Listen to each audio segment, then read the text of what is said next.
Hey, thanks for tuning in to another episode of the CIS podcast. I'm here with my friend Chris Lawson Jones, coming to us live all the way from London, all the way over the pond, as we were just talking a minute ago. This is the first official CIS podcast from over the pond. So, man, how's it going this morning, Chris? Good, thank you. Yeah, spring is finally starting to turn up over here. So, yeah, we're happy about that. Yeah, and for us being in Florida, we kind of skip spring. Actually, I think spring happens like in the winter for everyone else, and then now we're Yeah. just basically in early summer. But I'm excited to dive into.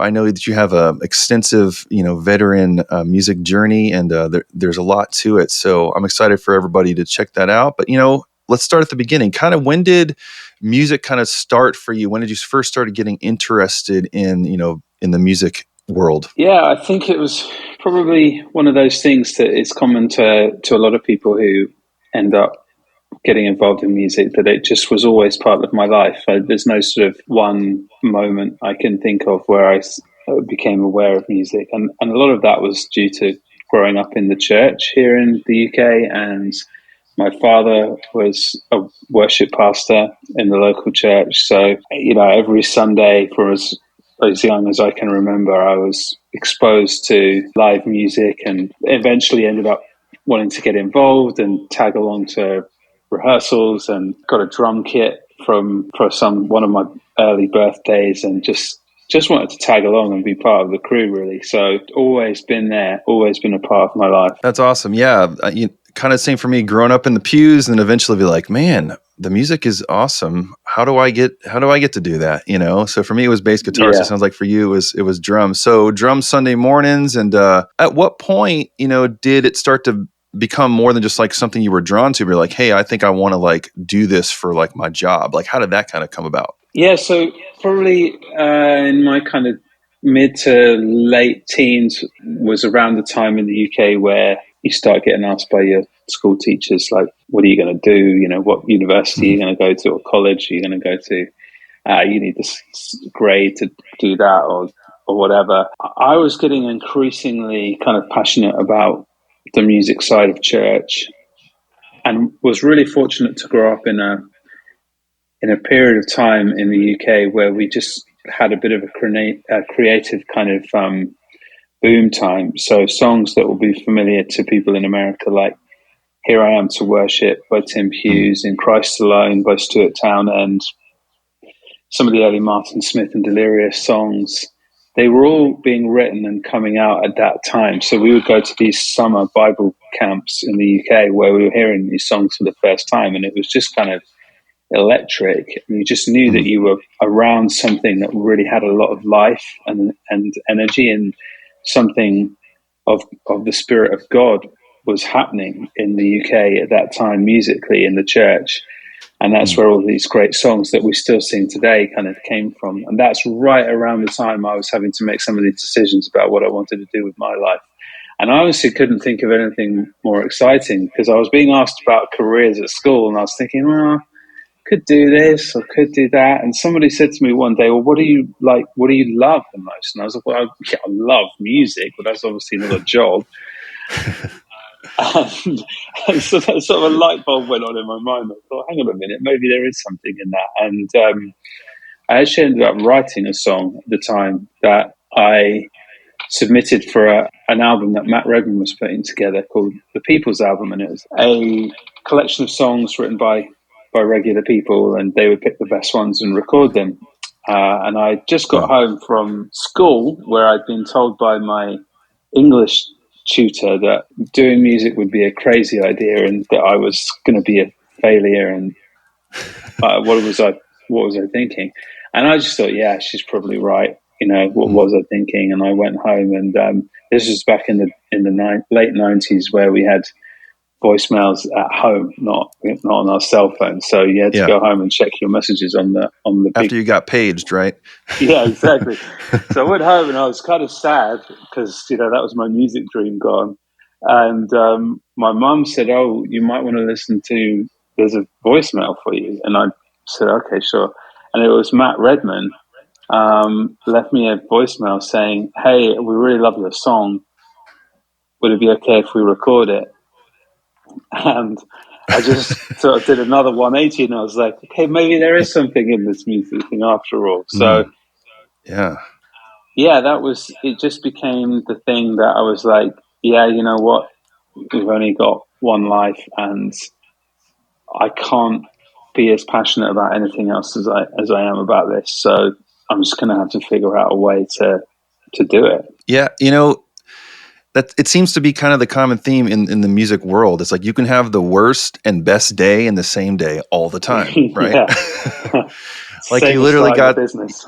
yeah, like the wind got knocked out of your sails hours earlier than you have a literal voice message from one of the greatest, modern Christian songwriters of all time on your home phone. So so Yeah. that's a pretty wide gap. So was that around like Heart of Worship time frame for him, or like Yeah. where was that on the Yeah. timeline?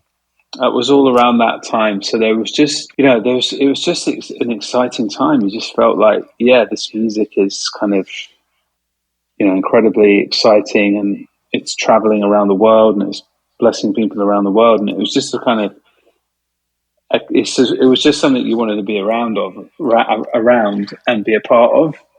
Yeah. And so, yeah, I was just like, yeah, I'm in. I don't know what this looks like, but I'm in. Okay, so you get a cut on Matt Redman, which is amazing. And so what was the next thing that like brought you into kind of the professional music realm from there? Well, I had just about a smart enough head on my shoulders to know that I had a lot of passion, but no idea what I was doing. So for my college degree, I went to London, and I enrolled in a kind of music business degree, because I figured I should probably learn a few things about how this all works, and also wanted to be in London because it's obviously a major world city with a lot of creative stuff going on, a lot of music, both inside the church and outside the church. So wanted to be there, and became part of a church in London that had a lot of creatives and musicians as a part of it. And yeah, that just sort of kind of was my professional introduction into it. And then I also started at that point to get a bit of a reputation amongst my friends as the only one who like read any music business books. So Mm, if any of my friends got offered a contract or anything like that, a lot of my friends were starting bands and doing different things. They would always send it straight to me because they couldn't afford a attorney at the time, So they would just be like, "Oh, Chris has read a book and he understands it, so like let's send it to him." So yeah. I was sort of like, well, I felt a bit like the Leo DiCaprio character in Catch Me If You Can, just sort of constantly sort of pretending I knew what I was doing. Yeah, I think at that time I developed a real passion for trying to protect my friends in the music business from being ripped off, and Mm, understanding what contracts meant, how the sausage was made, kind of behind the mhm. scenes in the music industry, and just having that kind of that sure footing of knowing kind of what was what, so that my friends who were creatives could avoid being ripped off, I guess. And I think that's something that's informed the rest of my life and career so far. Yeah, so you kind of became like the resident industry expert and learned it as you went. And Yeah, so expert in very inverted commas. And yeah. Now, did you continue writing? Because obviously that's kind of what like opened those first initial doors, at least to spark that, or were you finding yourself gravitating more towards like, because you're basically representing artists at that point. It just wasn't, official as you said air quoting that, but you're kind of guiding and almost A&Ring your friends at that point right away, right?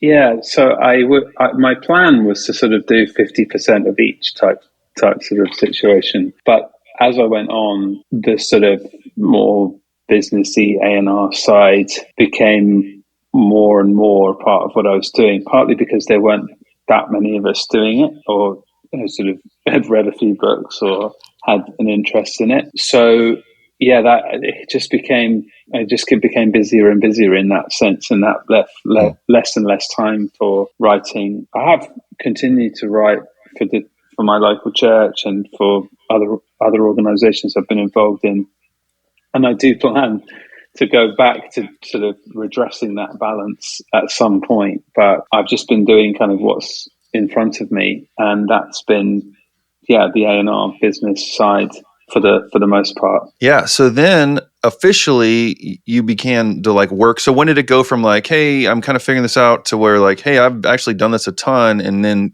like, didn't you start partner with other companies? Like, where did that journey happen? Yeah, so when I got out of college, I started my first music company. It was a little kind of label for my friends, basically, because Yeah. again, it was kind of an extension of looking after them and making sure they had sort of someone who knew what they were doing, kind of representing them.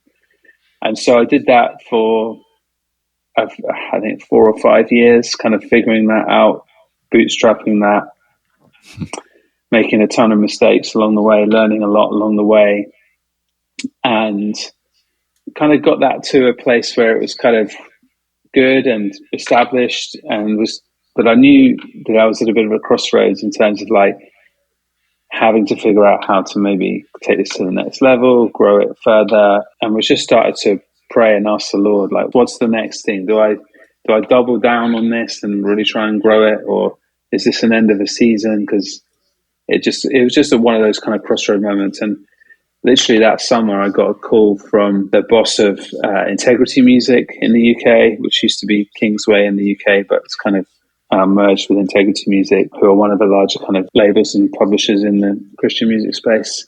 Mm-hmm. And he just said, "Look, we have an A&R spot in the UK. You know, I've been tracking what you're doing with your label, and love to have a conversation about that." So yeah, I figured that like those kind of calls don't happen very often. So I was intrigued, and also I'd been kind of figuring stuff out a lot by myself up to that point, and I really relished the idea of being in a bigger organization with more experienced people, some people to learn from, some people to be mentored by. And so I jumped at the chance to join that crew, and yeah, then just kind of used to describe it as school, because that's just, you know, that was my next sort of frontier of learning and figuring out how this all works. It's kind of been a natural progression. You're interested in the drums at church, and then that led to songs, and then you kind of were writing and you submitted something just to see what happened, and then Matt Redman calls, and then you start to kind of from that, jump off into your friends, and then again, you're not really trying to force anything. You're just doing what you feel led to do and where God's leading you. And then Integrity Music calls, which is, yeah, one of the most well-known, Christian music labels that there is. So in the Integrity, years, school, I'm sure you learned stuff at a completely, different level. What were like some of the highlights of that period, as we kind of move into the Wings period coming, but for, what was like the Integrity season? What's some highlights from that? Well, I think up until that point, I'd just been doing everything kind of on a shoestring and like, you know, on my own with a laptop in coffee shops and like just hustling hard. And it felt like I'd sort of joined the big leagues in the sense that like there were people who had budgets to spend on records. It just felt like I had more tools in my toolbox to kind of get the things done that I felt we needed to do. So I loved the element of possibility and vision matched with resource, and just yeah, being part of a pretty global organization. We had offices in the UK and the US. I got to travel a ton, which I loved. Visited some incredible places. Followed a band out to Tokyo. Went down to Africa. Was down in Australia doing a few things. So just got an incredible kind of view of what was happening in the church globally as well. And I loved visiting those places and meeting those people. So yeah, it was just an incredibly rich time and experience. That's amazing. So you're primarily working with like UK bands through Integrity, or were you like other bands? Like, were you like scouting artists? Like, kind of what was your primary role in that? I know it probably changed a ton, but like, were you kind of A&R through your whole time there? Yeah, so officially I was A&R for Europe. So Okay. this part of the world. And so, yes, looking after our kind of like UK and Europe based songwriters and recording artists, and also, we Integrity published, still publish a lot of those songs I was referencing earlier, like "Here I Am to Worship" in Christ Alone, Yeah.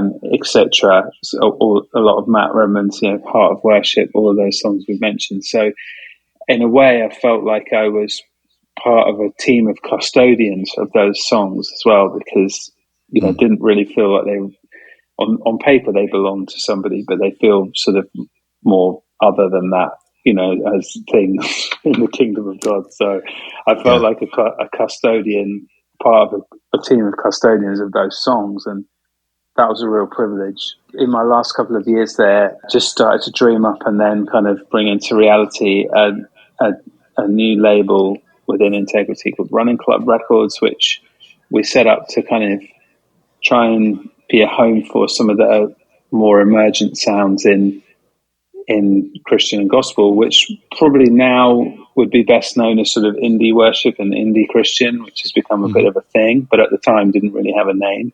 It was Yeah. just these artists like Rivers and Robots were kind of pioneers of that. And I'd got to know those guys, and they didn't really fit the conventional Christian music box, but I still felt they needed some help and a home. So essentially created a record label to help house them and their peers, rather than try and fit them into a box that already existed. That kind of was a precursor, I think, to some of the things we've ended up doing at Wings. Yeah. So a lot of people would say, "Oh, well, you're with Integrity, so that's like the pinnacle of Christian music." So as you sensed, like as people are listening, they might think, "Well, that's the goal. Why would you ever not continue that?" So like, where did you start to sense transition? As far as like, "Oh, well, I feel like."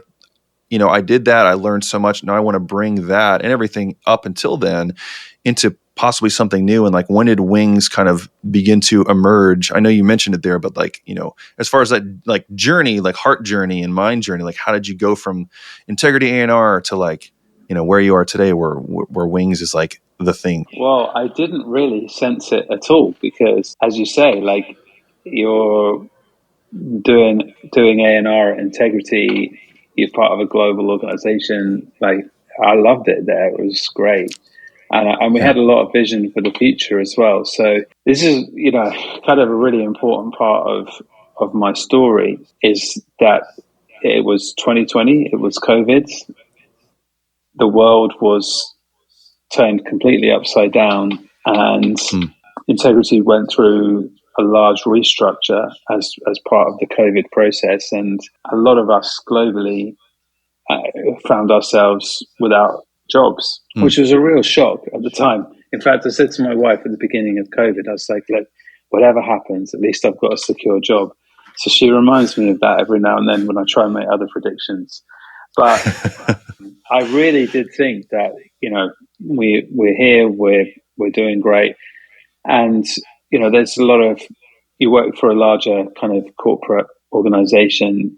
Sometimes the winds change, and there's nothing you can really do about it. So it was a real shock, and there were a number of us around the world that had been part of Team Integrity who found ourselves being laid off, and Mm. that was I'd never experienced that before. It was a real learning curve for me. I think it's inevitable, particularly when you're working in a job and for a company that you love.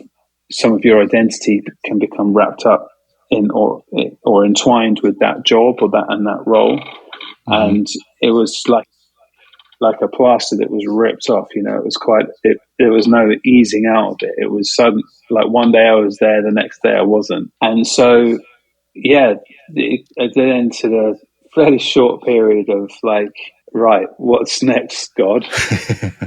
And a number of my friends and people I respect, a lot of artists, etc., started just calling me and saying, "Right, Chris, it's time for you to start your own thing again." And I was like, "Guys, this is the last thing I want to do. Like, it's COVID. I've just been laid off. Got two young kids. No one knows what's happening. We were moving house at the time. I was like, the last Mm, thing I want to do is start a new business. yeah. But the more and more I prayed about it, and the more and more I talked to people in my life, it just became the only real viable way forward, in the sense that it was a really good lesson for me in your purpose being a different thing to your job or your role. And I felt like, this is what I've dedicated my life to. This is what I have years left to invest in. And if the company I do it through is going to change, so be it. But I've got to just find a new way of doing this. And that's pretty much where Wings came from. Wow. Yeah. I've had this thought where, calling is one road, but there's a lot of like offshoots of that road. We get tied up, like you said, like part of your identity is in the season that you're currently in because, yeah, I mean, especially you've been there for a long time and you had a lot of buy-in. I mean, those songs, like you said, kind of become your babies, like that's part of who you are and what you do and how people know who you are, but ultimately I feel like, calling it's one road from here to heaven, and so as we go after that, it may change hats. We probably will, like my grandpa worked for the Florida Power and Light Electrical Company for 40 years. That was his one job. That was it, but that's not really how things are currently. And especially in music, it seems like it's just a kind of a constantly evolving process. So then you find yourself, yeah, 2020, we don't know what the heck's going on in the world. Like, is this going to stop? Like, what's going to happen? And then all of a sudden, here come your friends again. They're like, Chris, we need you. We need you to do the thing. So then how, I know that Brad is a part of this too. So like, when did you say, okay, when did Wings, okay, we're doing this. This is official. So how did that start? It was a matter of like, thinking relatively quickly about, Yeah. okay, what's this going to look like? Talked to some people in the industry about, like, if I started something, like, would they be up for sort of partnering with it, or was I crazy? Like my friends at Apple Music, Spotify, etc., people that we would really need to partner with, and they were all like, "Yeah, let's do it." So I was like, Hmm. "Okay, well, a lot of people seem to think this is a good idea," and my co-founder Brad and I had been colleagues at Integrity. He was laid off at the same time. And we talk about that honestly because I think job loss can be sometimes glossed over because it's not a very pleasant experience. And you are being essentially rejected. You're being told we don't need you here anymore. And that's a Hmm. really difficult thing in the kind of Instagram, LinkedIn world of positivity and selling ourselves. It can be glossed over, but I deliberately talk about it a lot because I want it's likely to happen to people at some point in their life, Yeah. and the Wing story is a story of hope that there's life after redundancy, there's life after being laid off, Hmm. especially if it's in an area that you're passionate about. So Brad and I were laid off at the same time. We had been friends at Integrity, so we were naturally calling each other most days, checking in with each other. How are you doing? What are you going to do next? Hmm. Because none of us had a plan B at the time. So we were really kind of figuring this out in real time. There had been no sort of like forewarning of, guys, if we don't make budget next year, there's going to be a layoffs. Like, it really came out of the blue for us all. So Yeah.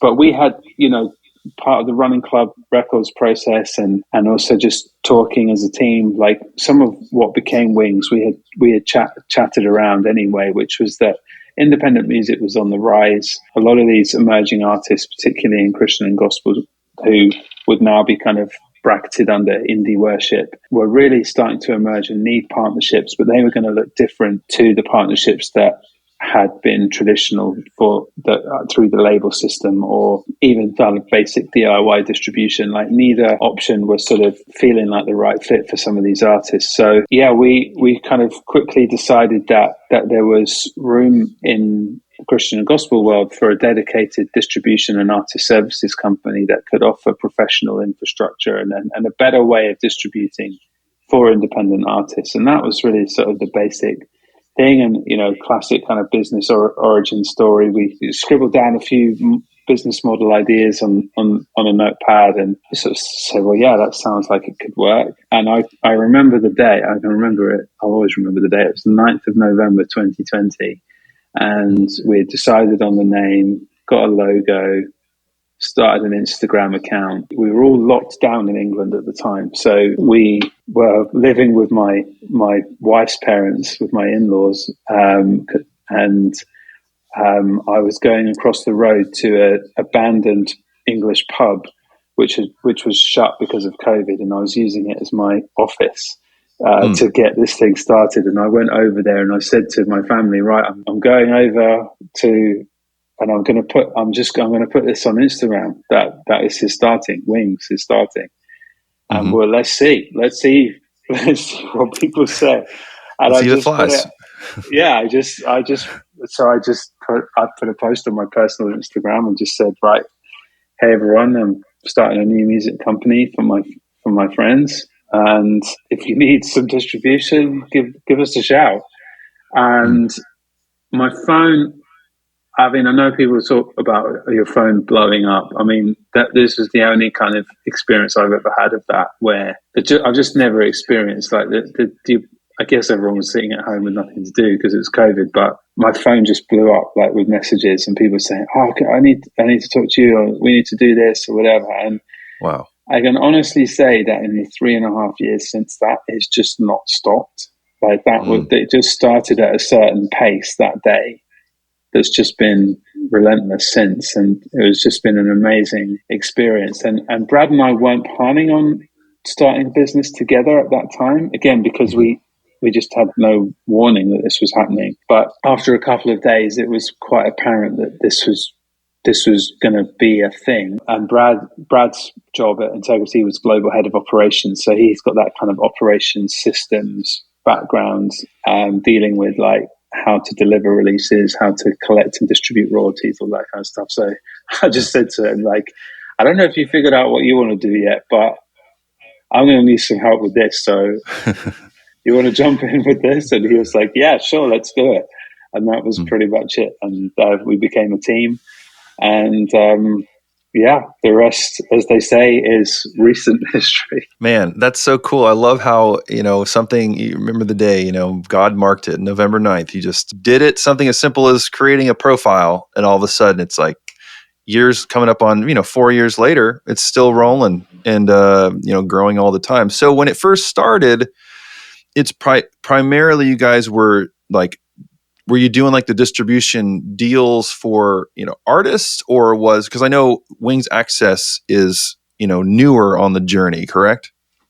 That's right. So we started off just, again, we were really like figuring this out as we were going along. So there was no Yeah. like grand master plan necessarily that we were working to at the time. Yeah. But yeah, we started off working with a few artists that we knew, doing kind of exclusive distribution deals with them, looking after all of their distribution, providing artist services to them, and being kind of almost a label alternative for them, so that they could stay independent but benefit from the expertise of these ex-label guys kind of distributing their music. Because those were the artists that we were around when we were at the label. That grew really quickly, and it became obvious to us that if we were going to do a really good job of that, there was going to be a finite amount of artists that we could do that with. We're a tiny team.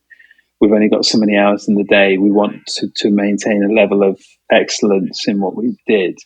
So we knew that we were going to have to kind of put a bit of a cap on the amount of artists that we could work in that way with.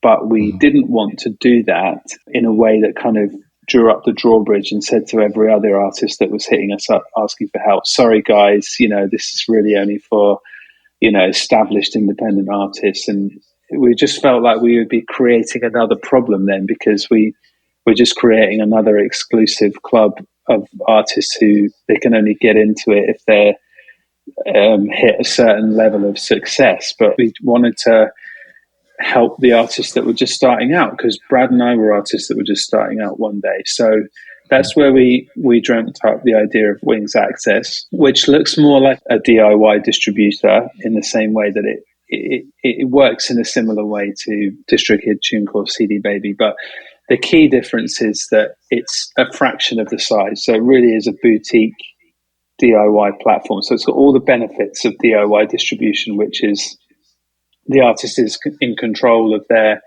releases. They keep 100% of their streaming royalties, etc. But if they're doing that on a DistroKid or a CD Baby or a TuneCore, on DistroKid, there'd be 1 of 2 million artists using that platform. So it's just impossible for an artist to be sort of seen, heard, supported in any way. It's a means to an end to get your music on Spotify. And those companies have done a great job at that. But we felt there was a way of doing it, a better way of doing it. And particularly for artists who are making faith-inspired or Christian and gospel music, because making this kind of music for Christian gospel artists and people in your community, it means something different. People aren't really making the music to become famous or to party or like be popular necessarily. Right, although, rock stars. Although there's another podcast we could do on some of those dynamics, but generally it means something more to these artists. This has a purpose and a meaning behind it, and the idea of releasing that through a company where the founders and the people that run the company understand that, I think was quite an attractive proposition. So that's where Wings Access came from, and it's been awesome. We've got to know so many incredible artists through that platform, and we're able to provide a level of kind of artist support that wouldn't be possible on one of those larger platforms.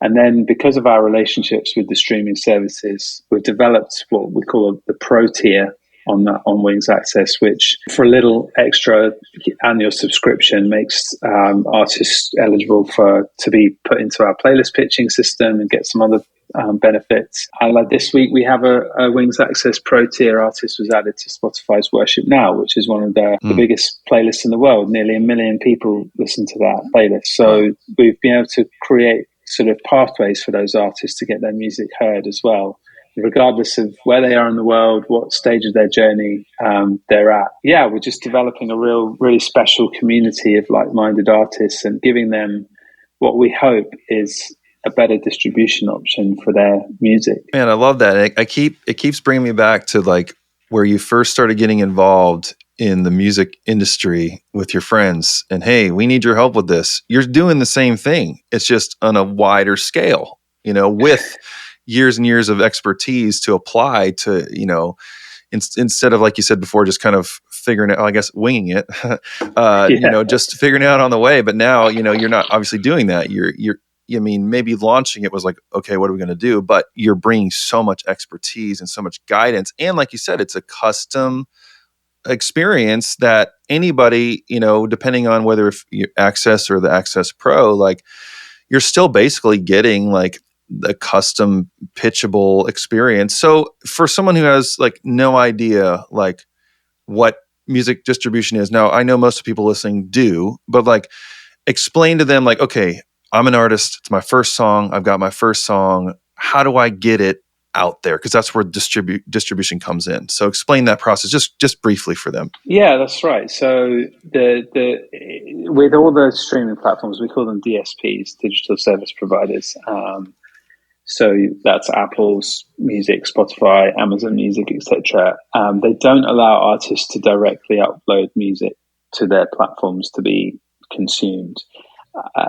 Every release that ends up on those platforms has to go through a label or a distributor. And that is because there are a number of things that need to be kind of checked. Sound file quality, other bits of metadata, there's artwork kind of guidelines that need to be met, that need to be kind of ticked off before they get delivered to those streaming services. They have a certain amount of quality control. So it's not like YouTube where you sign up for an account or a channel and you can upload your own content directly to it. Spotify explored the idea of doing like direct uploads and had a look at it and went, oh, no, we don't want to do that. We need distributors and labels to do all of that work for us. Yeah. So we act as a sort of middle person between the artist and the platforms where their music is going to be consumed, and then rather than all of these platforms paying artists individually streaming royalties, they pay the label or the distributor a lump sum,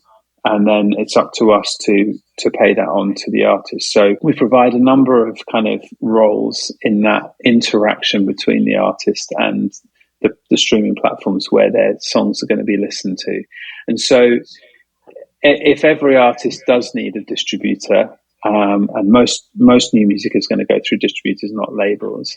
If every artist does need a distributor, then we wanted to see whether we could create a better distribution option and make that process the best it could be. And I think that you're going to see generally in the market an emergence of smaller boutique distributors who either have some genre knowledge or territorial knowledge. Like I know some friends of mine who started a distribution company in Brazil because the Brazilian artists love being able to speak Portuguese to the people that are releasing their music. And I think that's going to be kind of the next wave of music distribution, is artists being able to find smaller, sort of more aligned places for them to distribute their music through. I mean, that makes so much sense because, I used CD Baby first, and then I moved to DistroKid, and obviously, I'm using Wings stuff now, which for anyone listening, if you already are with a distributor and you're like, hey, I didn't like the experience, or I want to try, Wings because it sounds awesome. Like, you can definitely do that at any point. You're not tied to anyone, for any period of time. So, if I had a question for DistroKid, if I could even navigate to write an email to, instead of just going through that message board process, like you said, 2 million people. I mean, it's not going to be easy to get personal, help with anything, but yeah, just having that custom, especially like you said, faith-based, music that most people probably listening are doing, or even if not, just, positive music or whatever, like having someone you can ask a question to and actually get a response is like so important, especially like as you get started, because there's so many layers and buttons to click and boxes to check. It could be overwhelming easily. And I know the format and the form submission for music through Wings is super simple, but there's still, you might have questions, and that's what's been so great is you can actually talk to somebody, which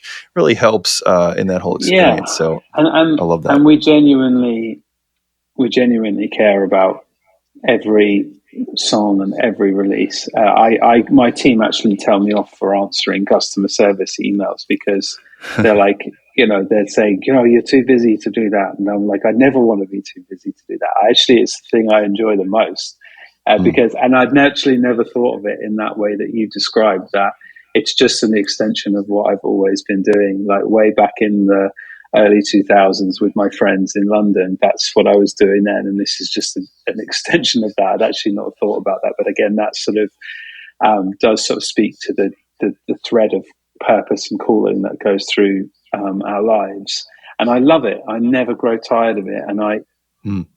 And also when we're dealing with this kind of music, the normal metrics of the world don't count. Like we don't look at a song and whether it's kind of successful or not. We genuinely believe that any song being released into the world that in any way is attempting to glorify God is a really important piece of music. And like it has kingdom value, not just kind of commercial value. And we drill that into everyone that works with Wings, that it doesn't matter if this is the only song this person's ever going to release and it's going to be listened to by 5 people and their cousins. Like it's a really important piece of music to God, and therefore we need to take care of it. Man, we align so much in that. It's that eternal metric, not just the vanity ones that everyone's, and we know too with Spotify and stuff these days, YouTube, like you can purchase stuff, which no one should do that, so like that stuff doesn't even matter. Like you're saying, like, when I see, my ASCAP or whatever, and I've got songs I've written that are being used in, places I've never been, Australia or wherever, it blows, like used at a church. Like, I mean, I have 50 million streams, but if I know like I'm getting money generated from a song that I wrote here in Florida that's being used in Australia at a church service, like that's the biggest win for, I think, a lot of us. So, obviously that's your heart behind this whole thing, which is, I know personally, I've felt it through you guys. So that's why I enjoy working with you so much. So I have a couple more things for you. Independent artists, you said like that's, you kind of see like the future is like custom kind of little pockets of distribution teams that kind of fit the more specified needs. Because yeah, music genres are so different now. Back in the day, like when we go to the store at Best Buy or whatever, we buy an album, it's like, oh, I'm going to go to the rock section. Oh, I'm going to go to the pop Yeah. section. Now it's just like, there are no more sections. It's just playlists, and those playlists can have, Hillsong United and Drake back to back, like there's no more guidelines in that way. So like, I know there's probably a ton here, but like, what kind of advice, do you give to, the independent artist who's thinking about, man, I feel this song inside of me, or these songs inside of me, like how, like the future of the independent artist, how do you feel that compares to like, the kind of traditional model as opposed to like where we're headed in music? That's a big question too. Yeah, So no, it's great. I mean, I think about this all the time, but yeah. there's really genuinely never been a better time for independent artists. It used to being an independent artist used to be kind of like the runners-up prize, in music. And if you wanted to be taken seriously, you really had to be given a record deal by one of the major record companies. It was kind of a stamp of approval and affirmation and acceptance for artists. And it kind of didn't even matter really if they went on to be a success. If they could sort of say for the rest of their lives, oh, I was signed to Universal, it was just a stamp of approval. And, as people in general, but especially creatives, we really crave affirmation and acceptance and knowing that we're good enough. I mean, comparison and imposter syndrome, we'll have to do another podcast on those because they are the two biggest killers of creatives. Yeah, so none of those kind of bottlenecks exist anymore. Like, it was very difficult to really make any meaningful impact musically if you didn't have a record deal or a publishing deal for various different reasons, to do with the amount of money it used to cost to record and then physically distribute your music to all the Best Buys around the US. And think of all the, like, somebody's got to write a check for 100,000 CDs before they've been sold. Like, you've got to take a risk on that inventory. And there was just multiple hurdles along the way. Whereas obviously now, we could write a song and record a song today and have it up on Spotify within 24, 48 hours for anyone around the world to listen to. So those barriers are down. It just creates a different set of challenges, which is that because those barriers are down, there's probably around 100,000 tracks a day being uploaded to those streaming platforms around the world, which creates the problem of choice. And how do you get your music heard and discovered through that? So the way I describe it to artists all the time is that to see their musical journey as a marathon, not a sprint. Like when we were growing up in the kind of 90s, 2000s, it looked like every major kind of success story in music was a bit of an overnight success out of nowhere. There was this kind of all or nothing approach to like being in a band. If you wanted to be in a band and make it, you had to quit your job and go on the road for 2 years and see if you could make it. And then you either made it or you didn't. And then that was sort of either you were into orbit or you go back to your job that you left 2 years ago and don't do any more music anymore. So we have to kind of get our mind, and some of those kind of like hardwired mindsets we're still weaning ourselves off those. And artists really now need to think of themselves as small businesses, small enterprises. So, you're going to have to put an investment of time and resource in upfront before anybody's listening to your music, and then see the kind of possibilities of medium to long-term returns on that investment by putting the music out there and then slowly and patiently building your audience. And there's no magic bullet for that. And it's very kind of glamorous but it's just the artists who really will succeed are the ones who are willing to be in it for the long term and set a pace for a marathon rather than a sprint.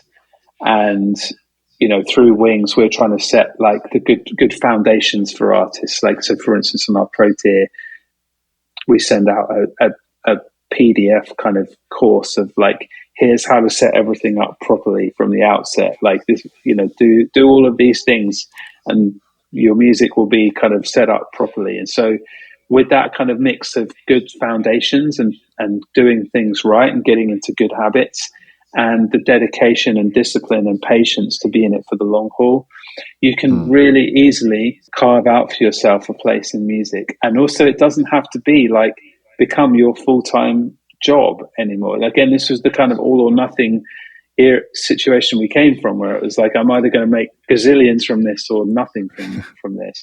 Whereas it's Yeah. possible now for someone to be a mum or a dad or a college student or a worship pastor and have a really life-giving, fruitful music outlet that might make even a couple of $100 a month, but it complements the other things they're doing in life. It's really fun, it's really life-giving, and you can take that couple of $100 every month and save up for a new microphone or put it Yeah. into your next marketing campaign. And that's the thing that I want for artists, is I want this to be fun. Like, Mm. music is great. Music is fun. It's life-giving. It's an incredibly powerful way of us communicating to each other and to God. And it should be fun and life-giving. Mm. And we need to take the pressure off making it and being successful, because success for me, for artists moving forward, is just being able to make more music and for it to be Mm. fun. That's Wow. what constitutes success to me. That's amazing. And that's so encouraging, I know, to me and anyone listening. Cause yeah, it's take the pressure off. It's not make or break. It's not either or. It's both, and like, sure, you may find in consistency that all of a sudden you can book a tour but it's not going to start there. There's been so many artists that I've, in my producer role or songwriter role or whatever, like, if their first song, and this is like not even like fake, like if their first song doesn't win a Grammy, then they're going to quit. I'm like, Yeah, it's not realistic in any way. yeah, yeah. I mean, I keep this is kind of goofy, but I keep my pick holder here that, slow and steady wins the race, and I feel like that's what we're saying. It's like a reminder that, like, it's not about, first of all, it's not about, the fame and fortune or whatever, because what does that mean anyways? We can't take that with us. It's the eternal value of doing this. But also, I think that's the hardest part, is like, we don't want to enjoy the process because we just want to get to the victory right away, and like, But I know that's for me, human nature. right. That's just how we're wired as humans, unfortunately.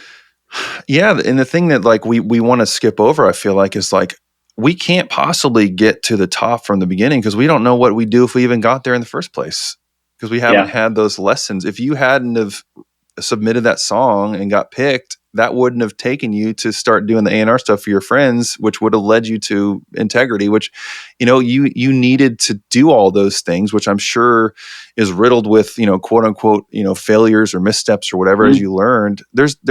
I've been seeing, Instagram's been showing me this Ed Sheeran quote a lot lately. And he's just saying, like, we don't want to talk about failures, but like, you don't learn anything from victories. You learn from the failures, Hundred so, percent, 100%, and yeah. that's especially true as songwriters and as artists. Like, you don't, I actually can't remember who said this, but the songwriting quote that always stuck with me, I heard it first from Matt Redman, actually, was that Yeah. a good songwriter is just a bad songwriter who got better. Like, Mm. none of us are born like Grammy winning songwriters. It's a craft that you have to hone, and it only gets better by writing more songs and releasing more music. And Mm.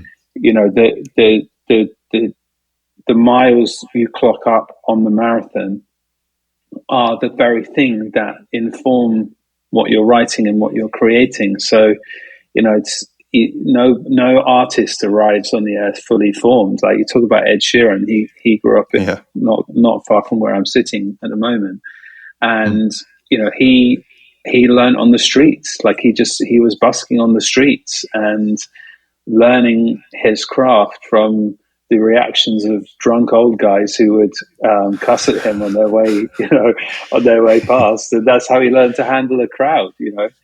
that's that he embraced that, and that was, if he had quit because an old man cussed at him on the street, we wouldn't be talking about him now. So Right. I just my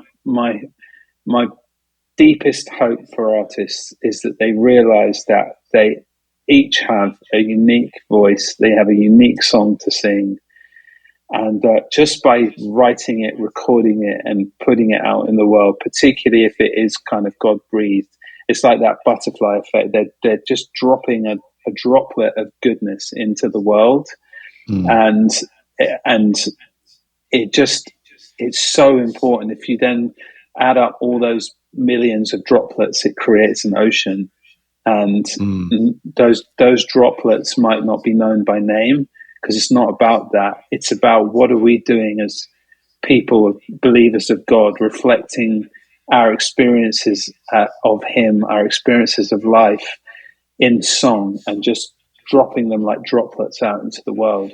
And I actually believe that that's a way that God will continue to move on the earth, is not through one song, not through one artist, but by these little droplets that make up an ocean. man, that's so good. I love that. Gosh, well, I love to ask people, and I know that you've actually already covered this, but what's a piece of advice that you'd give to younger Chris? Maybe when you're, thinking about drums, or maybe when you're submitting that song, or what's something that you've kind of resonated along your journey along the way that, you could kind of bestow to anyone listening?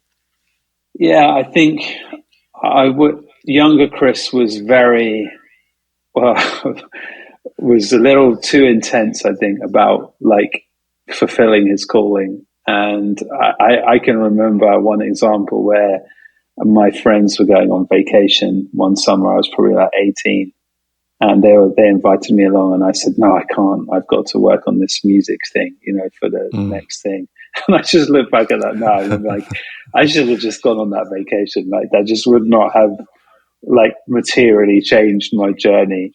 And I think when yeah. you get to our stage of the journey and you can zoom out a bit, you can see that God has a plan for our lives. Mm, It's not a linear plan. It's gonna take twists and turns and ups and downs. But I would just encourage myself to relax a little bit, enjoy the process a bit more. And I think that mm, that is so true for artists. I speak to artists all the time that are just in this sort of state of agitation, that they need to get their music out and they need to get to this next point in the journey. And I just don't want them to be robbed of the joy of just the experience of the journey. And I think that's what I would mm. probably tell myself. If younger me would listen to me, he'd probably be like, beat it, old man. You don't know what you're talking about. Yeah, I got to get back. I don't have time to listen. I got to get back to this Yeah, calling thing. exactly. Exactly.